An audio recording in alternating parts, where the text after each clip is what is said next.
La radiodiffusion télévision française présente Des idées et des hommes. Une émission de Jean Amrouche.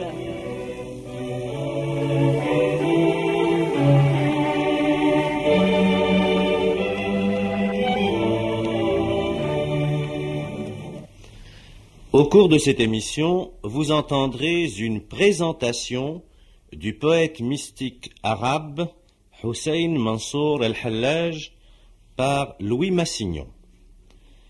Il est superflu de présenter aux auditeurs de cette émission l'illustre arabisant Louis Massignon, professeur au Collège de France.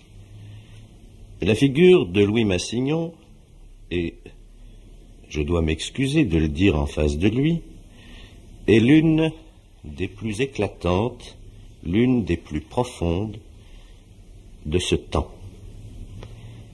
Cet homme, qui est universellement admiré et même vénéré dans le monde musulman, nous frappe par l'extraordinaire profondeur de sa pensée, par une aptitude surprenante à pénétrer dans l'intimité des pensées mystiques de toutes les religions. Aujourd'hui, Louis Massignon me fait et vous fait le très grand honneur de parler d'un poète qui a exercé sur sa vie, sur sa destinée, une influence déterminante. On dit que la conversion de Louis Massignon a été en grande partie favorisée, sinon déterminée, par la découverte d'El-Hallaj. C'est donc un entretien d'une nature assez particulière que Louis Massignon a bien voulu m'accorder et vous accorder ce soir en acceptant de parler d'un poète et d'un mystique pour lequel il a une toute particulière vénération, un poète et un mystique auquel il est lié par des liens si intimes qu'il est difficile de croire qu'il puisse être vraiment exprimé sans être dénaturé par le langage improvisé. Mais Louis Massignon est capable de tout ce dont nous ne serions pas capables. Louis Massignon, je vous donne la parole. J'ai rencontré Hallaj, un printemps d'Égypte brûlant sans pureté, où je cherchais les sources où boire la vie, et ce devait être la vie éternelle.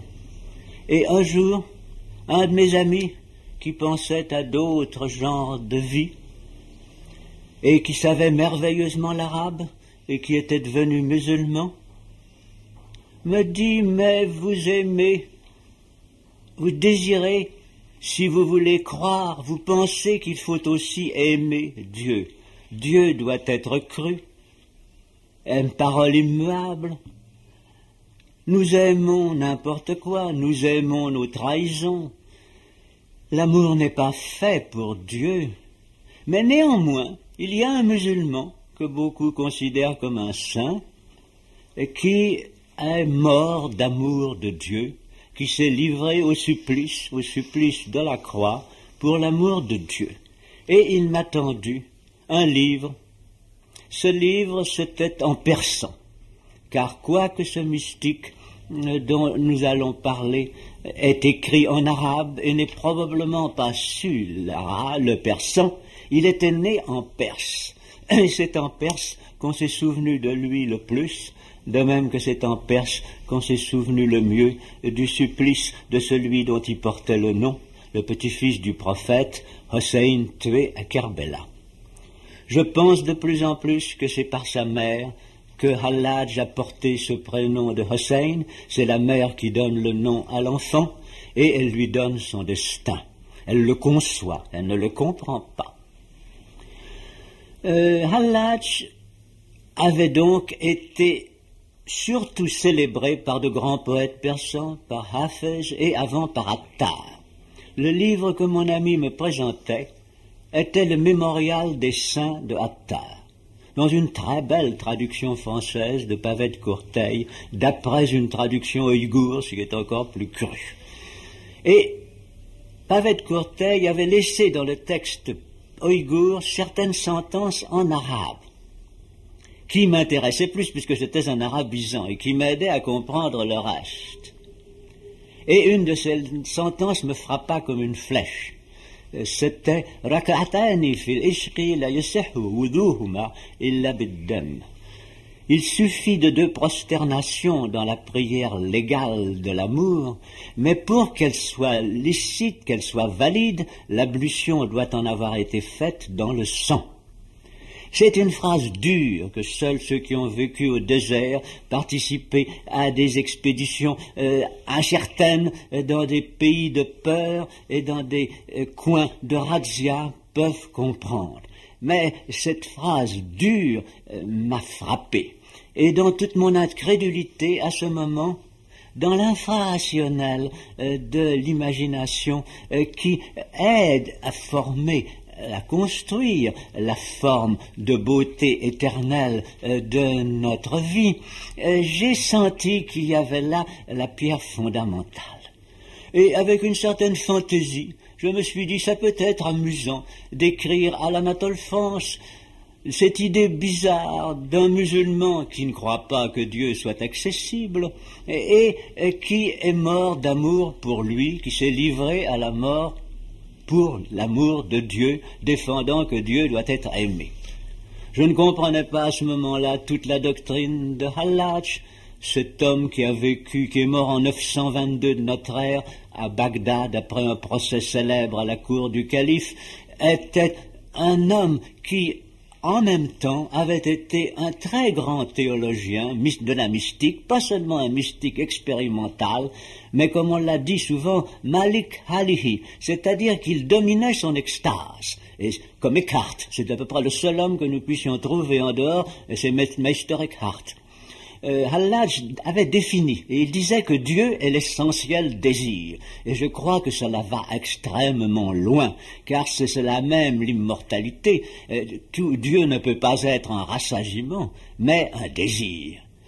Claudel m'objectait que ça ressemble assez à l'enfer, et à ce sujet-là je citerai un poème de Hallaj, Uriduka, la uriduka lissawabi.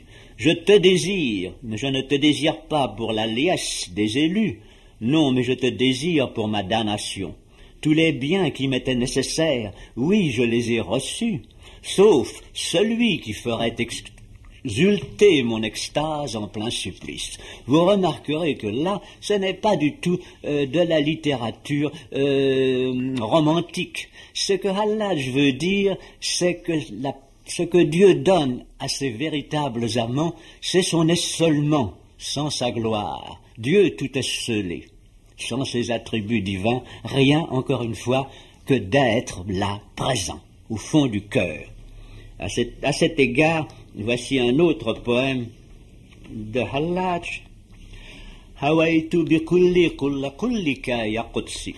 J'ai étreint de tout mon être, tout ton amour, ô ma sainteté. Tu me mets à nu tant que je sens que c'est toi en moi. Je retourne mon cœur parmi tout ce qui n'est pas toi, mais je ne vois plus rien qu'effarouchement de moi à eux et familiarité de toi en eux. Ah, me voici dans la prison de la vie, environné des humains. Arrache-moi donc vers toi, hors de la prison. Cet appel de Hallaj qui, à ce moment-là, retentit dans mon cœur, me fit désirer aller à Bagdad où il était mort. Je voulais recomposer le cadre de la contemplation de son supplice. Quoique c'eût eu 1000 ans, et c'était en 1906 que j'ai conçu ce dessin. Il s'est trouvé par hasard que sans que je n'en ai parlé à personne, car les choses profondes, on n'en parle à personne, il me fut proposé de faire une mission à Bagdad. J'étais à ce moment-là membre de l'Institut archéologique du Caire. Il n'était pas question, on n'en avait jamais fait de mission en Mésopotamie. On m'en offrit une. Et je sentis à ce moment-là, je me sentis pris par mon destin. Non pas que je crus à rien, je ne croyais pas en Dieu, mais j'étais pris dans un mouvement comme un bateau qui décroche les ancres et qui tourne vers le large. J'avais levé l'ancre sans l'avoir désiré. Je l'ai senti remontant le Tigre vers Bagdad après 23 jours en bateau sur un petit cargo anglais. Je montais avec des pèlerins qui allaient à Kerbela, des pèlerins persans. Eux allaient aussi vers le pèlerinage d'un mort, et moi j'allais vers le pèlerinage de ce crucifié de l'amour divin.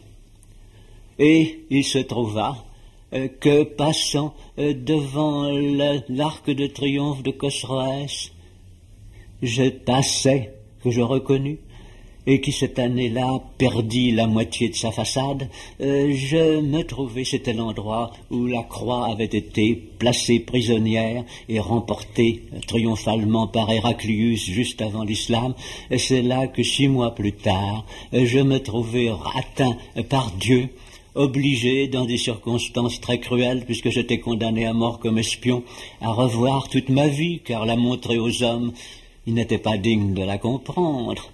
Je compris Hallaj, je compris quel était cet appel que Hallaj m'avait fait, et dans la solitude de mon âme, je me trouvais l'appelé, et parmi les noms des gens qui ont permis à ce moment-là devant Dieu que je survive à ma faute et à mes péchés, il y avait, je l'ai su, directement dans mon cœur, le nom de cet homme 1000 ans mort, 1000 ans avant, d'un musulman discuté, contesté, traité d'hérétique. Il est très difficile d'en parler calmement. Il y a 2 ans, un de mes amis persans a publié à Kaboul, en Afghanistan, où on m'aime bien, il a publié une traduction d'une étude de moi sur Hallaj. On l'a distribué en 100 exemplaires à la haute société de Kaboul. Et le comité de surveillance religieuse a fait dire que si ce n'était qu'une étude de littérature ou d'histoire, c'était très intéressant et très beau, mais que cela pouvait amener des rixes et des batailles et qui ne permettait pas qu'on le fasse circuler. Un poète, un mystique, a dit au jour du jugement, Hallaj sera amené enchaîné, car sans cela, tout le monde se battrait. C'est vous dire, n'est-ce pas, l'accent que cette biographie étrange a. Je ne peux pas parler de sa vie cette fois-ci, je vais parler simplement de ses vers.